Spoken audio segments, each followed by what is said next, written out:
Hi everyone, Dr. Burns here with our first lesson in our new chapter, Entropy and Free Energy.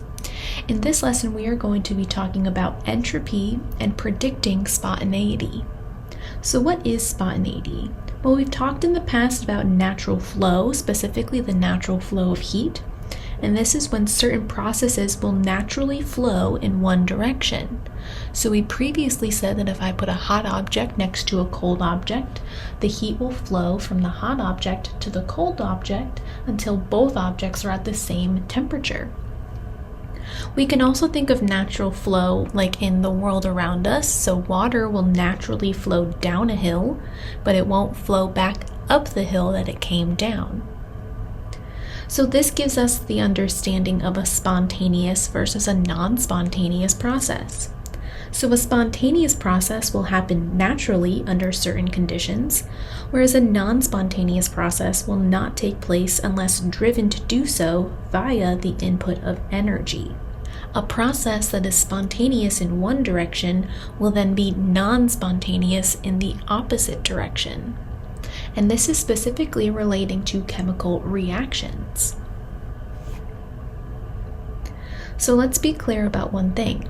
Spontaneous does not always mean fast.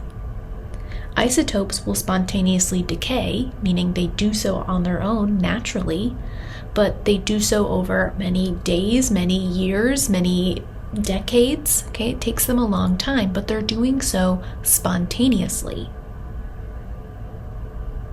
As we learned previously, it just depends on the rate of that reaction. The reaction is still going to happen, the decay of those isotopes is still going to happen. The rate of that decay is just going to be really, really slow. But that still means that it is spontaneous. So what are some examples of some spontaneous processes that we see in our daily life as well as in chemistry? Well, ice melting at room temperature. You take a piece of ice out of your freezer, you put it on your counter and come back 20 minutes later and it will spontaneously melt. If we take sodium metal and react it with water, you are going to spontaneously produce sodium hydroxide and hydrogen gas. It'll do so with a little bit of a flame, a little bit of a little firework there. It's actually very entertaining to see. So that will all happen spontaneously.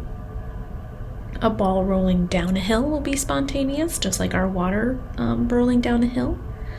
Iron rusting is something that is spontaneous. We can't stop iron from rusting. And water freezing when it's at negative 10 degrees Celsius, when we're below the freezing point of water. Some non-spontaneous processes, well, water won't freeze at room temperature. If I put water out on my counter at room temperature, okay, it's not going to spontaneously freeze. If I leave it outside when it's cold, it will spontaneously freeze, but not in my house. Sodium hydroxide won't react with hydrogen gas to form sodium metal and water spontaneously. We would have to put energy in to reverse that reaction. We can't get a ball to roll up a hill. If you wanted a ball to roll up a hill, you'd have to put in physical energy to do that, for it to go uphill. And we can't convert rust back to iron metal at room temperature. We'd have to do a separate reaction and put in additional energy to do that. And finally, ice won't melt at negative 10 degrees Celsius if it's made out of pure water.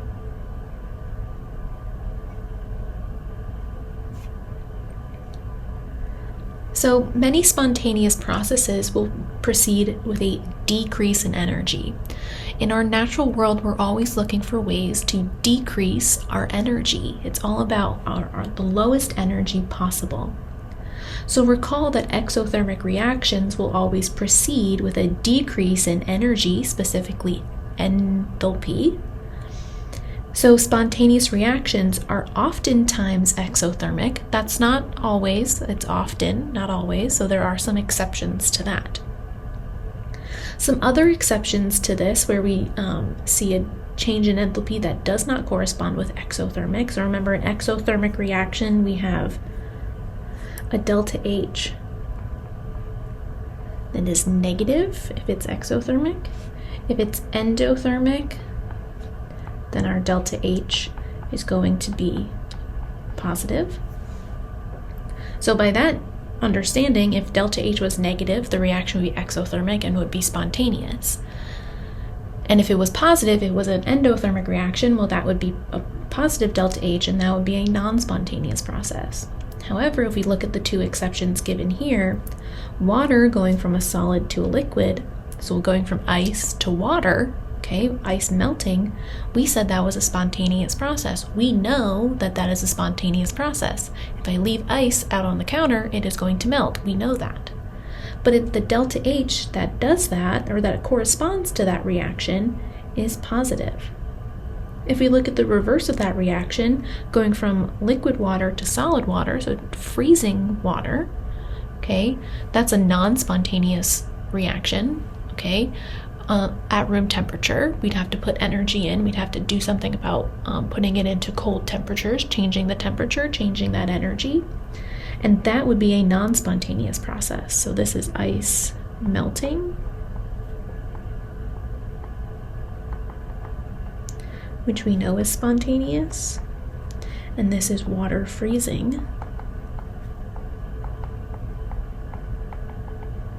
which is non-spontaneous at room temperature.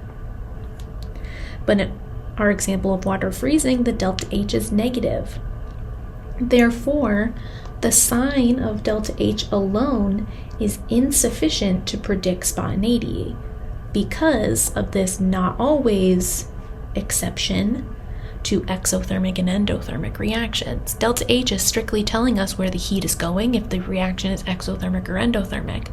But since we can't relate just exothermic and endothermic to spontaneity because of exceptions, we have to look at something else that we can utilize to predict if a reaction is going to be spontaneous or not. So that brings us to our new term, and this is called entropy. Just like enthalpy, this is entropy. And this is how we are going to predict spontaneity. We are going to use both enthalpy and entropy to predict our spontaneity. So entropy is denoted by the variable capital S. Okay, we've seen a lowercase s previously. This is now a capital S.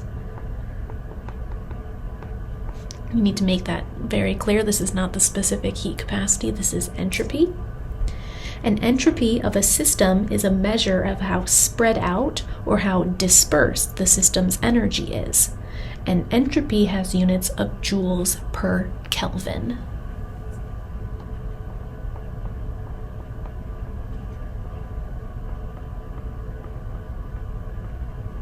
Another way to think about entropy is how disordered a system is.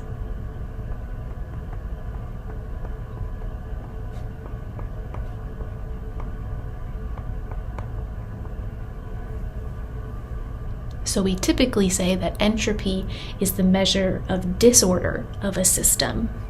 So here we have an example in our image of what we mean by spread out or dispersed or disordered a system is. In our first image, we have this barrier in between our box where it's keeping all of our particles on one side of that box. Then, once we open that barrier, the system becomes more spread out. All of those particles spread out over the entirety of the box now. So we say this is more spread out, more dispersed, and more disordered. I like to think of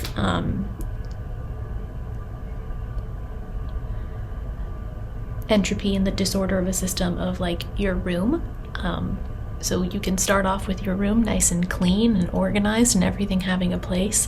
And over time, that's going to become more and more dispersed. Things are going to get out of place. They don't make it back. We leave our clothes on the floor. We leave our books out, everything like that. That's becoming more disordered. And then in order to fix it, we have to put energy in to clean our rooms. So that's kind of the premise of entropy, is that we are going from something that is ordered to something that is disordered. And we can't necessarily go back to our order spontaneously. Our room doesn't spontaneously clean itself. We have to put energy in order to clean our room. So spontaneity is favored by an increase in entropy. The more disordered a system becomes, the higher the entropy. So we prefer a higher entropy, we prefer a higher disorder of our system. So we can define entropy S by this equation here. S is equal to K ln of W. So let's define our variables here. We said S is entropy. K is no longer our rate constant, as we've learned in our previous lessons. K is now something called the Boltzmann's constant. This is just a constant that is needed to calculate entropy, and it has a value of 1.38 times 10 to the minus 23 joules per Kelvin. So K, lowercase k, is not a rate constant in this chapter. Again, we're starting to see a lot of these letters being reused over and over, whether they're uppercase and lowercase, and trust me, it's not going to stop here. We're going to see it a lot, so we need to start remembering when we're using specific variables in these calculations. So when we're talking about entropy, K is Boltzmann's constant. If we're talking about rate laws, integrated rate laws, K is the rate constant, so they are different. W is then defined as the number of different arrangements of particles, and this is also called a microstate. So W is basically how many different places we can put those particles in our system. We can determine our number of possible arrangements, or the value of W, by using the equation W is equal to X raised to the N, where X is the number of cells in a volume, so the number of places that we can put those particles, and N is the number of molecules or particles within that system. So if I have a box, and I have 4 places where my particles can be, and I have 4 particles overall. I have a red particle, I have a blue particle, I have a purple particle, and a pink particle. Well, I have many places that I can put them. I can take all of them and put them in this first one, or this second one, or this third one, or this fourth one. I could put the red and the blue in this first one, and the pink and the purple in the second one. Or I could put the red and the blue in the bottom one, and put the pink and the purple in the other bottom one. We have many different places that we can put those particles. We can even split them up into individual particles, one in each box. So we can calculate our number of arrangements. We can calculate W as being equal to the number of cells in the volume, which was 4. Okay, I have 4 places, 1, 2, 3, 4 places where those particles could be. And N is the number of molecules. Well, there's 4 molecules that I was looking at, red, blue, green, purple, and pink. So we take 4 raised to the 4, which is 256. So there's 256 arrangements that those particles could be in just those 4 boxes.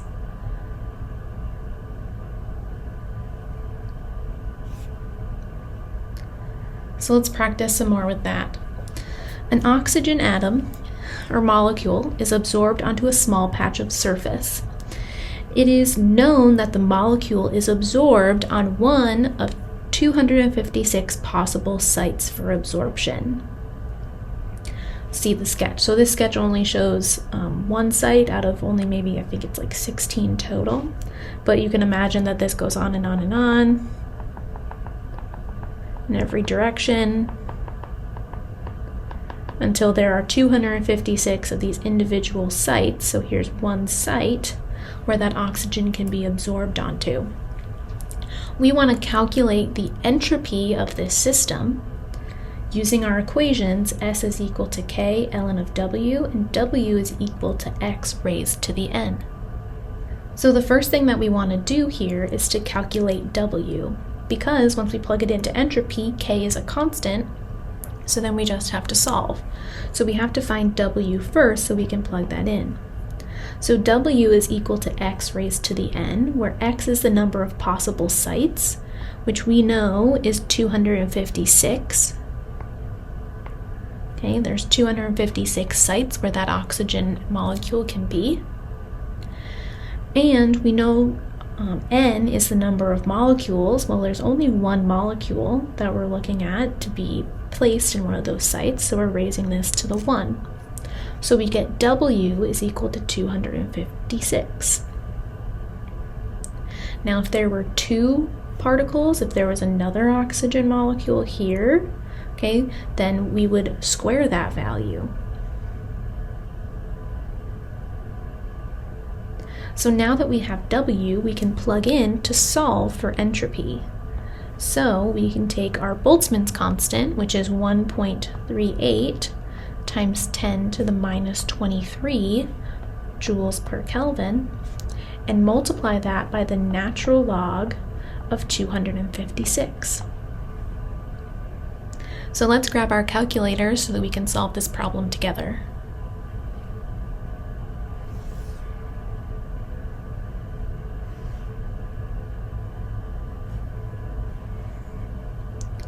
So we can take the natural log of 256. We can multiply that by 1.38 times 10 to the minus 23.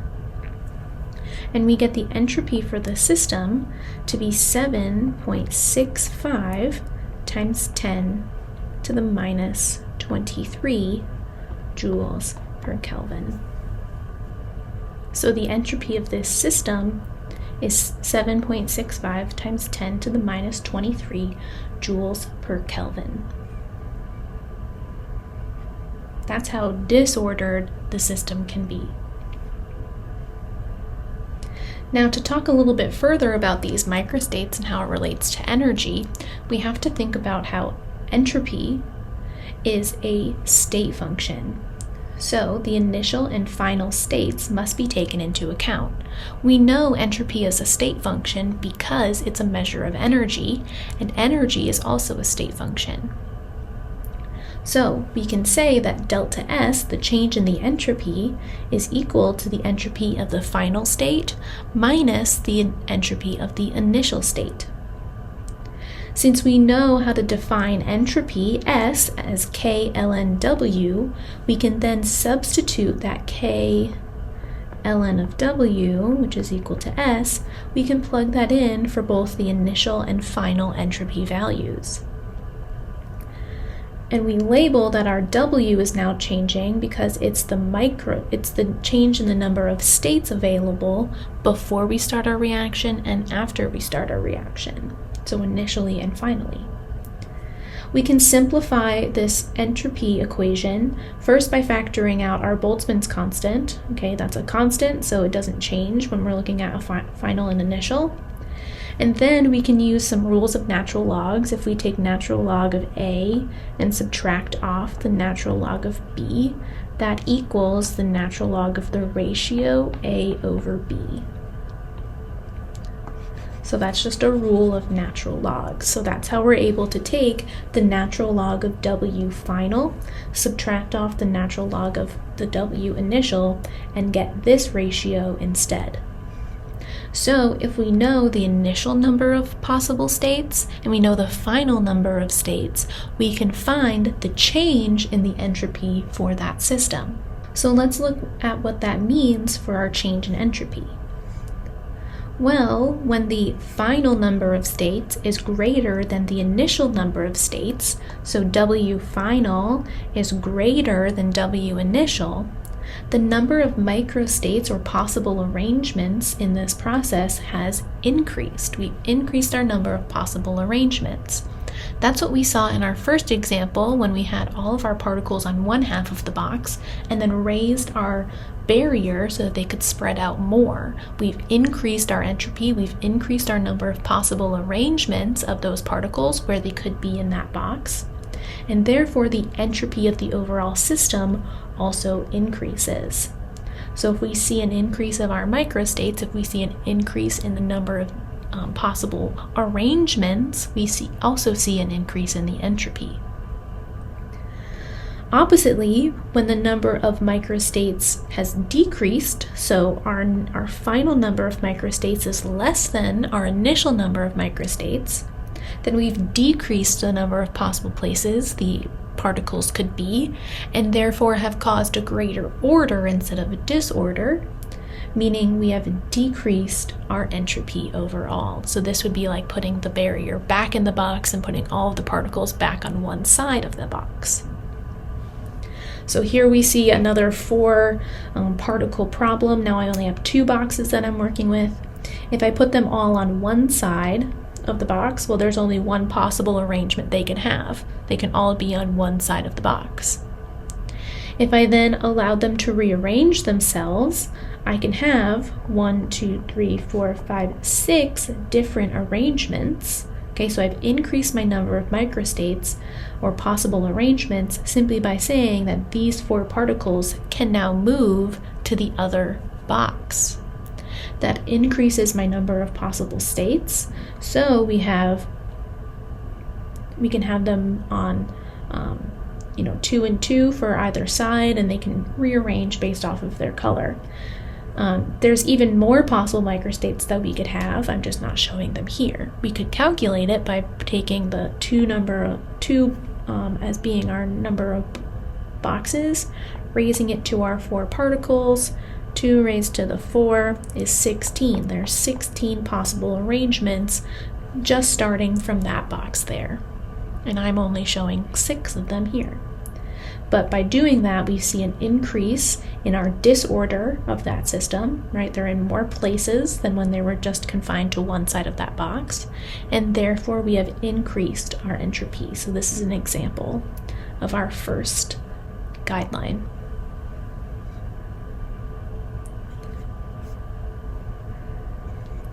So here are all of those 16 possible microstates or arrangements from our previous example. We said that we could have 16, so I have 1, 2, 3, 4, 5, 6, 7, 8, 9, 10, 16 total, okay? So entropy will increase logarithmically with the number of microstates. So the most probable distribution is therefore the one with the greatest entropy. So distribution of particles within the system. So since there are more possible arrangements in example C here, this has the greatest distribution, which I personally see better as greatest disorder. There's more disorder in this because they're spread out in more different places, and therefore this has the greatest entropy. On the other hand, we have A and E, where they're all in one possible place, so this has the lowest entropy for both of those.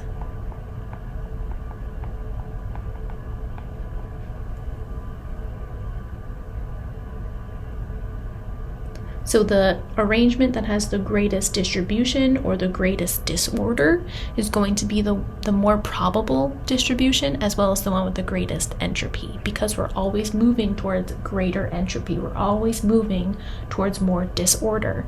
Just like when we clean our rooms, we put energy in to clean it, but it's going to unclean itself pretty quickly. Another example of this is dropping a coffee mug.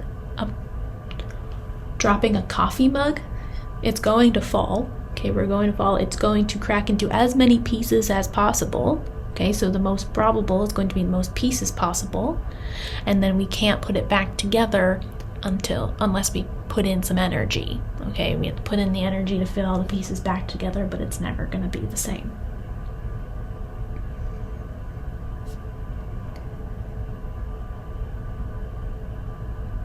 Oh, here's what I just said. Didn't predict that one.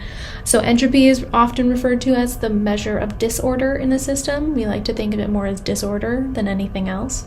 And we're always moving towards the state of most disorder. So again, C has the most entropy, it's the most disordered, and E and A have the least entropy, and they are the most ordered.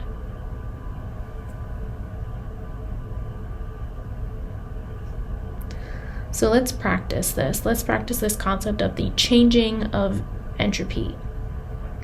So calculate the change in entropy for the process below, where we went from 1 microstate to now 6 microstates. Remember, W in these cases is our microstates. We started with 1 microstate, so that would be our initial, and we ended with 6 microstates, so that would be our final. So we know WF and we know WI, we know Boltzmann's constant, so we just need to plug everything in. So the change in the entropy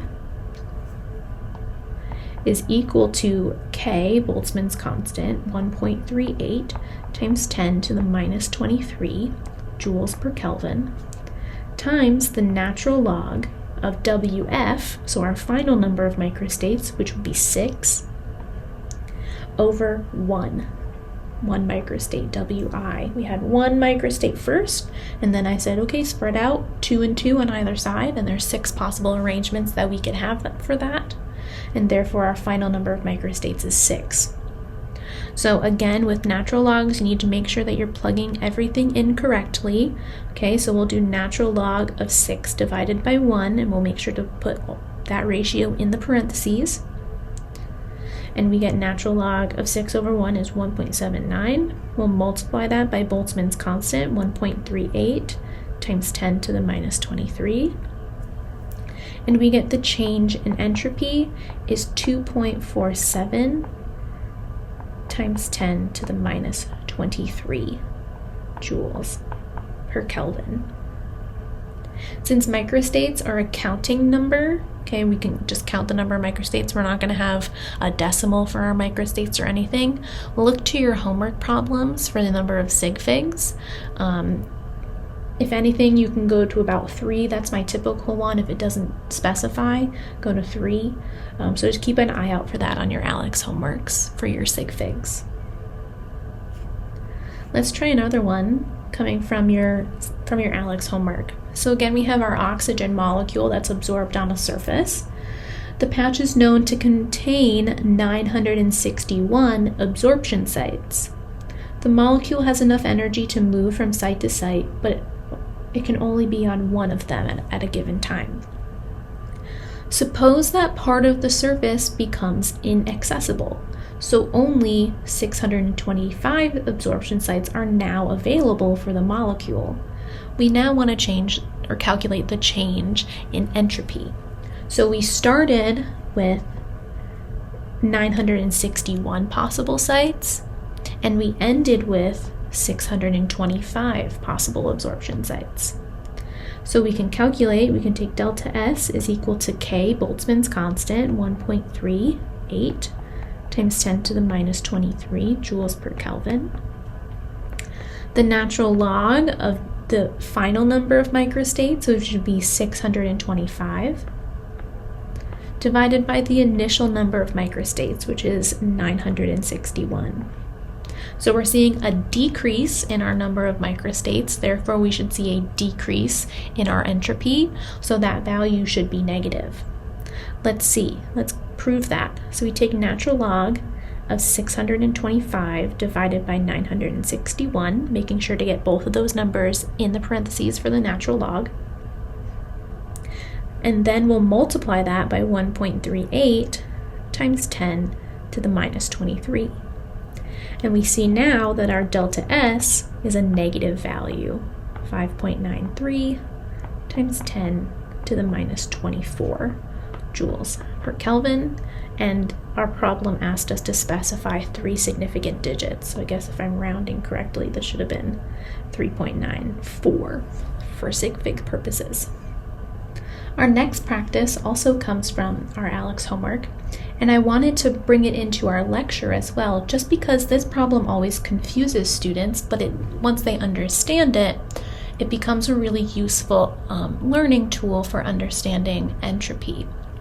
So here, a chlorine atom is absorbed on a small patch of surface. The patch is known to contain 49 possible absorption sites. The chlorine atom has enough energy to move from site to site, but it can only be on one site at a time. Suppose a bromine atom now becomes absorbed onto the surface. Calculate the change in the entropy. So we're now adding another molecule that is going to change the number of possibilities where the chlorine can be, as well as now the bromine, since they can't be on the same site together. That's going to be the big thing, I think, that they don't state here, is that the bromine and the chlorine can't be on a site together. So we have to account for that. So let's think of our W initial and our W final. So initially, there are 49 possibilities for where the chlorine atom might be absorbed, right? Before we've added the bromine, before we've changed our system, there are only 49 places where that chlorine could be. So our initial number of microstates is 49, and that's given in the problem.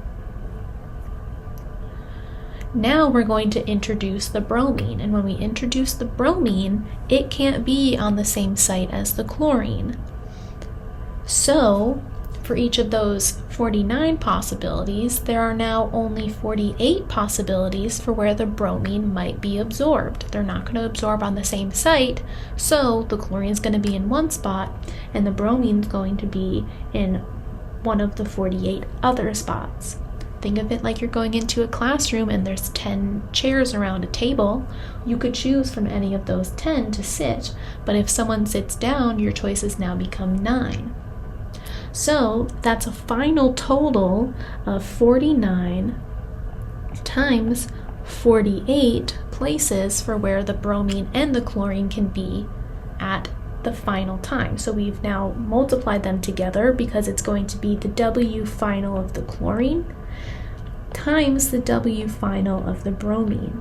So chlorine had 49 places and bromine now has 48 places, because once the chlorine chooses, then the bromine chooses of the remaining places. So we take 49 and multiply it by 48, and we get out there are now 2,352 possibilities for where the chlorine and the bromine can be in that system. So now that we know our initial and our final microstates, before the bromine was added and after the bromine was added, we can now calculate that change in entropy from the addition of the bromine. So delta S is equal to K, Boltzmann's constant, 1.38 times 10 to the minus 23 joules per Kelvin, times the natural log of our W's, W final, 2,352, divided by 49. So let's do that. Natural log of 2,352 divided by 49 times Boltzmann's constant, 1.38, times 10 to the minus 23. And we get delta S is equal to 5.34 times 10 to the minus 23. Our problem denotes two significant figures, so we'll get rid of that 4. And our final units are joules per Kelvin. So we saw an increase in our number of microstates, or possible arrangements of our two molecules on our surface, and therefore our delta S has now increased. We've become more disordered in our system. So now let's start thinking about our change in entropy of our system being for that of a chemical reaction. So the change in entropy for a system is the difference in the entropy of the final state and the entropy of the initial state. And if we're thinking about a chemical reaction, this would be the delta S of our products minus the the S of our reactants. We can utilize the standard entropy, so delta S naught, remembering that naught, that little degree symbol, means standard. And so this is the absolute entropy of a substance at 1 atm. For entropy, since it has units of temperature, it has a temperature dependence in its units, the temperature is not a part of the standard state definition, and it must be specified in the problem itself. So standard enthalpies can be found in Appendix 2 of your textbook, and specifically Appendix 2 of your textbooks talks about standard entropies at 298 Kelvin. So if you're at a different temperature, you'd have to be provided with those standard entropies at a different temperature. So let's discuss some trends that we typically see when we're exploring entropy. So keep in mind that in entropy, we're always moving towards a state of disorder or greater entropy. We're always preferring more disorder.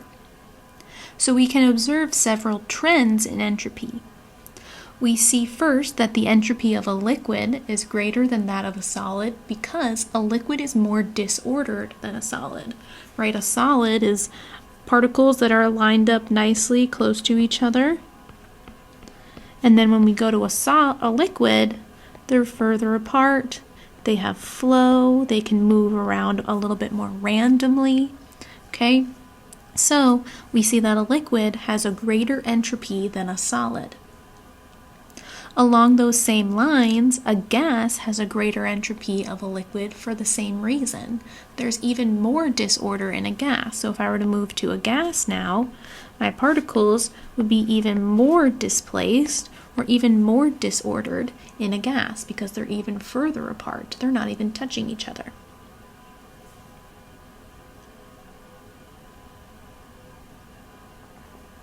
Entropy is going to increase with molar mass because there's more complexity when you have a larger molecule. More complexity means more disorder. So that goes with our second or our fourth trend in entropy, that S is going to increase with molecular complexity. If we have a molecule that has, if we're comparing two molecules that have the same molar mass, that's when we look at how complex their molecules are. If it's something linear, like a bunch of carbons together with like an oxygen at the end, and it's something very simple, and there's a bunch of hydrogens coming off of this, that's not very complex. But if I had a carbon with a carbon up here, and a carbon down here, and a carbon, and they're all kind of going different places, and then my oxygen is over here, and maybe another carbon there, okay? If we have something that has the same molar mass, but is more complex, and it has more branching in its structure, then that would be more molecularly complex than the more simple one. So if you have the same molar mass, you have to look at how those molecules are set up. And finally, we're going to see that S is going to increase with the mobility of a phase, specifically for an element with two or more allotropes.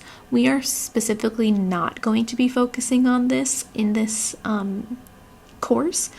We never looked at allotropes in General Chemistry 1, and therefore they're not going to be relevant in General Chemistry 2. So we're specifically going to be looking at our number of gases and our relationship between gases, solids, and liquids, as well as our molar mass and our complexity, as well as one more trend that we'll talk about a little bit further in our lesson. So here's our relationship between solids, liquids, and gases. You can see that we're moving towards more disorder as we change in our state. So a change in entropy going from a solid all the way to a gas, we're going towards more disorder, and therefore delta S is going to be positive. If we were to go backwards, if we were to go from a gas all the way to a solid, then we would see a decrease in our disorder. We're becoming more ordered, we're getting more organized in where those molecules are, and therefore delta S would be negative. So let's practice that concept. We want to predict the sign of entropy, of the entropy change for the following process. We don't need any numbers because we're going to look at what we started with and what we ended with. So what are we transforming our compound into in terms of its physical state? So we started with a liquid and our reaction produced a solid. So we went from molecules that were spread out in liquids. Technically there's two different ones, so we'll show them there. And then they came together to form a solid as the product. So we went from a state of disorder to order. Okay, so we've decreased our entropy. We've decreased our amount of disorder. Therefore, delta S would be negative. Okay, let's try another one. Predict the sign of the entropy change for the following process. So, take a second and pause your video and predict what the sign change would be, positive or negative.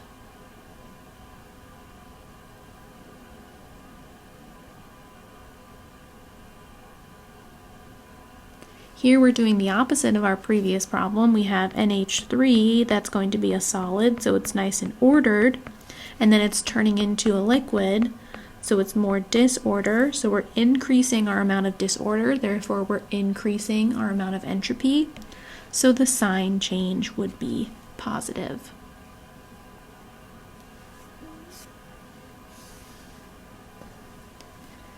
We can also look at the disorder in molar quantities. So we can look at our balanced chemical reactions and look at the molar quantities that are involved.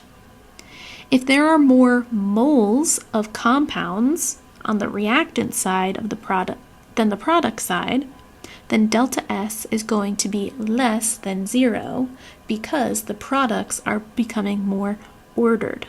So that's like a combination reaction. I have a molecule A reacting with a molecule B coming together to form reactant or product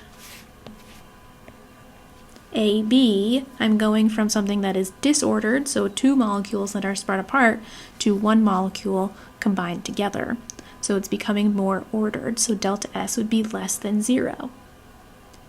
If there are more moles on the product side than the reactant side, then delta S, this is a typo, is going to be greater than 0 because the products are more disordered. So this would be like a decomposition. So we start with reactant AB, and I go to something that is more disordered. I've spread apart those molecules, and now I have them in a more disordered fashion. Okay, and you can count up the number. You can physically do this with numbers if you want, because we have delta S is equal to the S of the products minus the S of the reactants. So if we look at our first one, our delta S is going to be, well, our product side has 1 mole, and our reactant side has 2 moles. That should be a minus. There we go, 1 minus 2. So 1 minus 2 is minus 1. So our change in entropy was negative. We've become more ordered. We can do the same for here, delta S. The products have 2 moles, and our reactant has 1 mole. So 2 minus 1 is positive 1. So our delta S would have a sign of positive. So let's keep practicing that, looking at our number of moles on our reactant side to our product side. So we're going to keep using that delta S is the S of the products minus the S of the reactants. So for our first example here, delta S, our number of moles of product is 1, and now we have a coefficient of 2, so there's 2 moles there.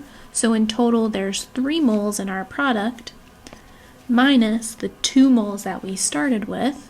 3 minus 2 is positive 1. We can see that we went from 1 reactant now to 2 products, so we've got more disordered.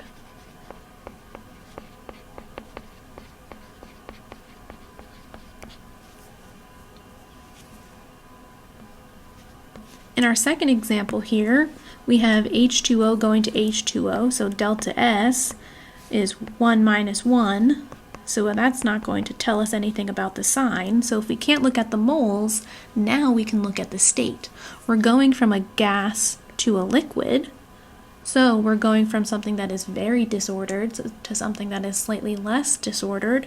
So delta S is going to be negative because we are becoming more, or I should say less, disordered.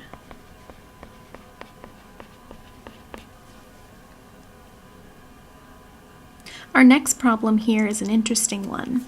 So if we look strictly at our delta S, we have 1 and 2, so that would be 3 as our products, and 4 as our reactants from 2 and 2. So that would suggest a negative sign for our delta S. However, if we look at the phases, if we look at the physical states, we're going from a solid to a liquid and a gas. So going from a solid to a gas is more disordered and would denote a positive sign for our delta S. So this is one where we would, it's too close to call, or we would need some more information. And this is where physical numbers would come in for actual values of delta S, which is what we're going to move on to next. So in these cases, there's always the possibility that it's too close to call. We typically look more so at the physical state first before we look at the change in number of particles. So I would predict this more to have a positive sign rather than a negative, strictly because of the physical states.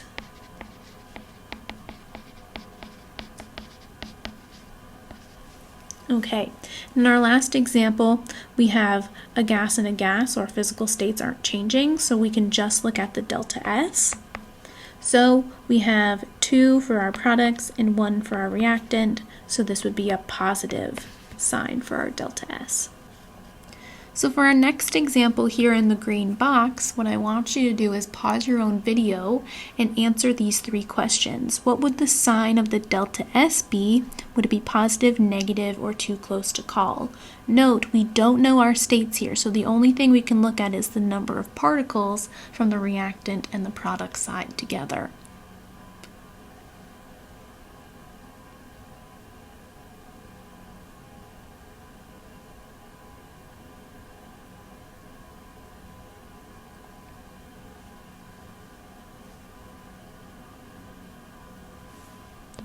In our first one, if we look at delta S, our products have 1, 2, 3, 4 particles, and our reactant have 1, 2, 3 particles.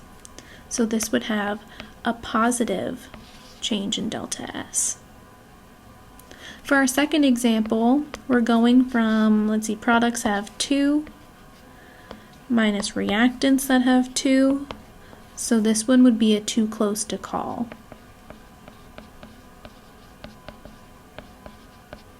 We would have to have additional information, maybe about the molar masses of the products and reactants, or even their physical states, in order to determine what the delta S was going to be. And finally, we have delta S for this one. We do 1, 2, 3 for our product, and 1, 2 for our reactant. So this would be a positive change as well.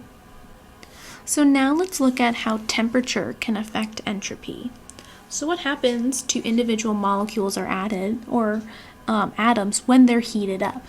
Well, what do we know? We've talked about this in the past with heat and our understanding of rates as well. When we heat up atoms or molecules, they are going to move faster. No matter what their physical state is going to be, they are going to move faster. We could even see them change phase.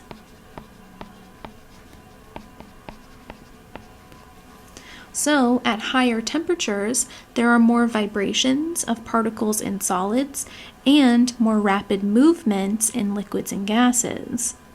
Therefore, something that's moving faster has even more disorder,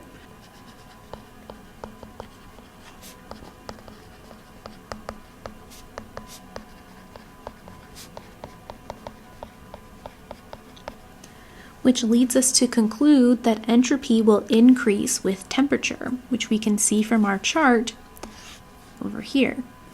When we start at a temperature of 0, we have 0 entropy, and as we start to increase that temperature, we start to see an increase in the entropy. And once we melt and change that phase, we know that that's going to have a strong increase in the entropy because we're seeing a large change in the disorder of the system.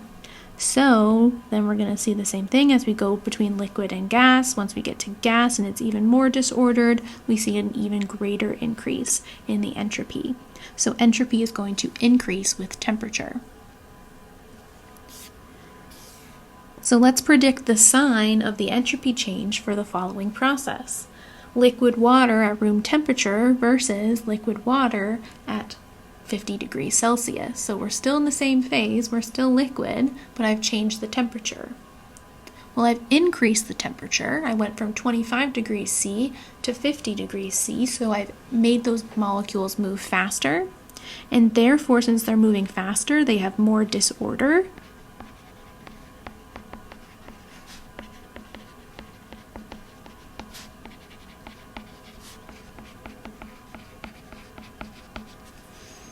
And would have a delta S that is positive. So now let's switch from predicting the sign of our entropy change to actually physically calculating it using our standard entropy.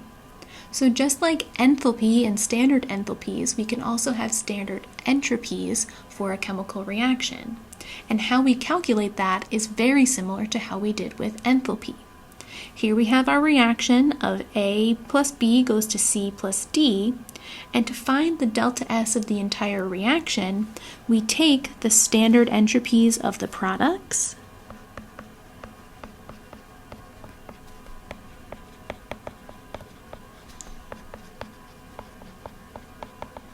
and we subtract off the standard entropies of the reactants.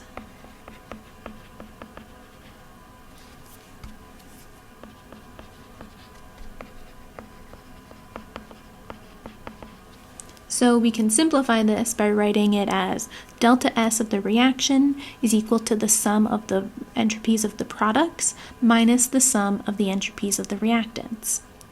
Along with that, we have to take the balancing into account. So just like we did with enthalpy, we have to multiply each of the standard entropies by the stoichiometric coefficient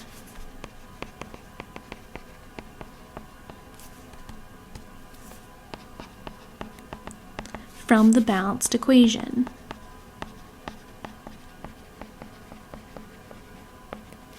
We have to account for balancing. So let's put that into practice. Predict the sign of delta S and then calculate the standard entropy change associated with the reaction of solid calcium carbonate producing calcium oxide and carbon dioxide. So let's first predict the sign and then see if our calculation holds true. So delta S, we're going to look at our molar quantities. Our products have 2 and our reactant only has 1. So we would expect this to be a positive value for our delta S. Now we're given S values for our products and our reactants, and therefore we can find the actual number for our value of delta S. So we will take delta S for the reaction is equal to 1 times the S of CaO plus 1 times the S of CO2. We'll take the sum of our products, CaO and CO2, and we'll subtract off the S of our reactants, which is going to be 1 times the S of CaCO3.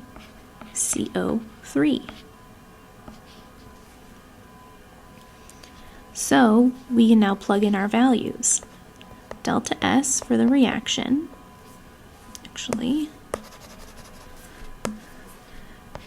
delta S of the reaction is equal to 1 times that of CaCO, which is 38.1, plus, we'll get units in there, joules per mole Kelvin, plus 1 times that of CO2, which is 213.8 joules per mole Kelvin, minus the reactants, 1 times that of CaCO3, which is 91.7 joules per mole Kelvin. So now we can grab our calculators and start solving for delta S.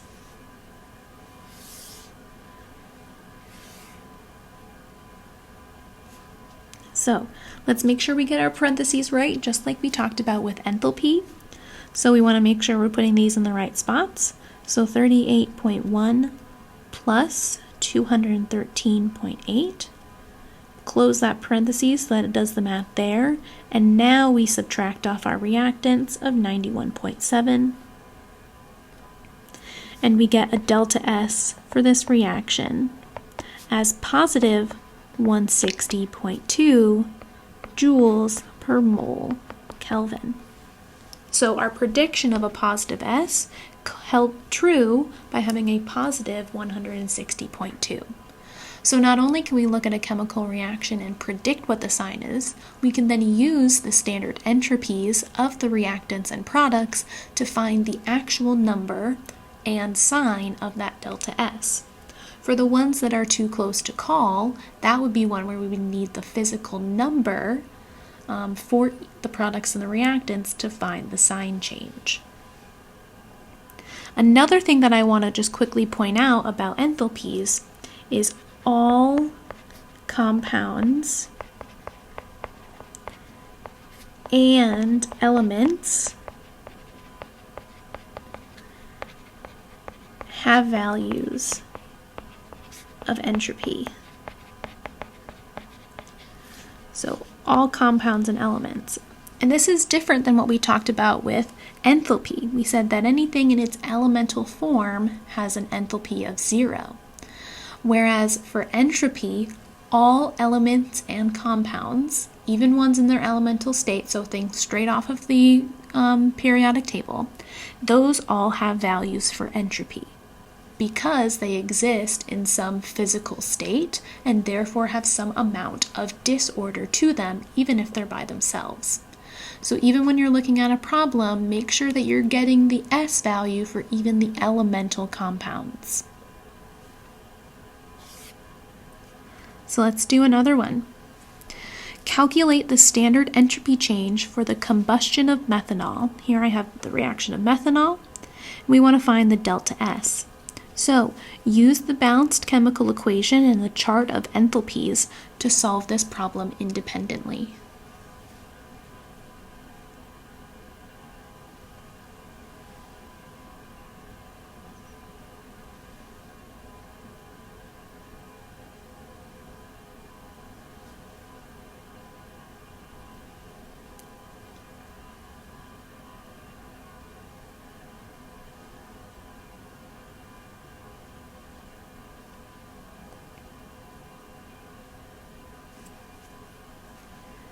So we have to make sure that we're using those stoichiometric coefficients in this problem. Our previous problem didn't have them. We just multiplied everything by 1.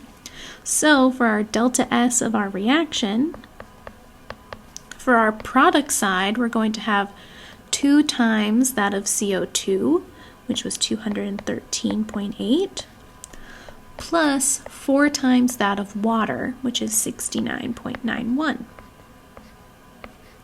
We'll then subtract off our reactants, so that would be 2 times that of CH3OH, which is 126.8.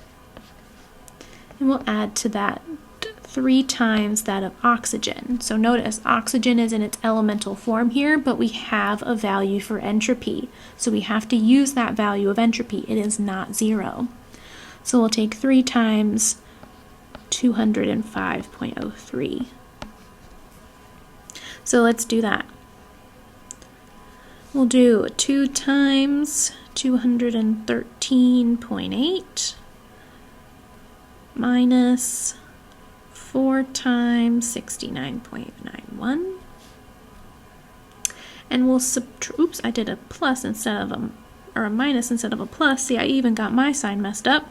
So let's do that better.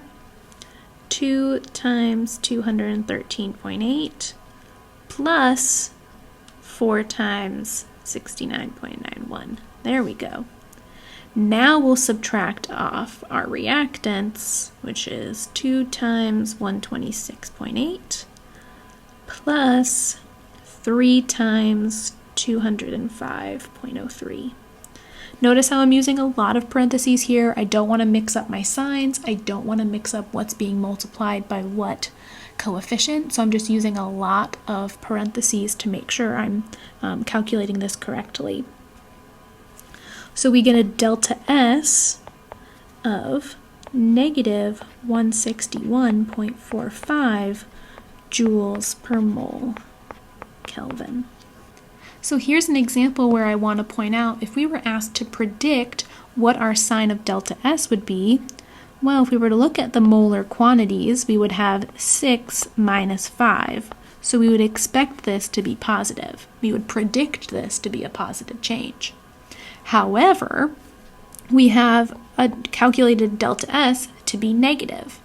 So this leads me to make a quick note about predicting our entropies. When we're predicting our entropy changes for a process, we can follow these guidelines. We start by looking at the phase change from solid, liquid, or gas, so that's kind of the first thing that you look at. We can then look at or consider the dissolution of a solid into an aqueous solution. That would also be preferred in terms of a positive change in entropy. We would then consider an increase in temperature within a phase, so we have no phase changes, because phase changes would then be the first thing that you considered. So if we have a temperature change with no phase change, then we would see a positive change in the entropy. And finally, we could see an increase in the number of particles. That's again where we take the delta S, we take the S of the products minus the S of the reactants, and we look at the number of moles. Okay, so if they're the same phase on both the reactant and product side, then we can compare that. And if they're in different phases, we compare the moles of the most disordered phase. Now, what I want to really make clear is what's down here at the bottom. A prediction is just that, a possibility. So we can predict it, but our prediction can be false. We can use the numerical values of entropy for each component to find the definite value and the definite sign. So your predictions don't have to be correct if you're asked to predict and then find the sign, because as we saw previously on this equation, if we looked at just the number of molecules or moles, then we saw a positive change in our entropy. If we looked at the most disordered phase, since we have a mixture of phases here, that actually helps us. So we go from our most disordered phase is going to be gas to gas. So our delta S of the gas is actually 2 minus 3, which then confirms our negative delta S that we see down here. So there's multiple things that we have to take into account when it comes to entropy, but nothing is more definite than the values of entropy themselves for our products and our reactants. So when you're asked to predict, use these guidelines in this order. First, start with looking at your phase changes. Then look at if you're going from a solid to a solution. Then look at your temperature changes. If you're going to look at the change in number of particles or moles, you have to take their phases into account as well. If they're all in the same phase, then you can look at the change in the products and the reactants. If they're in different phases, then you can look at the most disordered phase and at their change in delta S. But again, nothing beats the definite value that we get from using our standard entropies from our charts.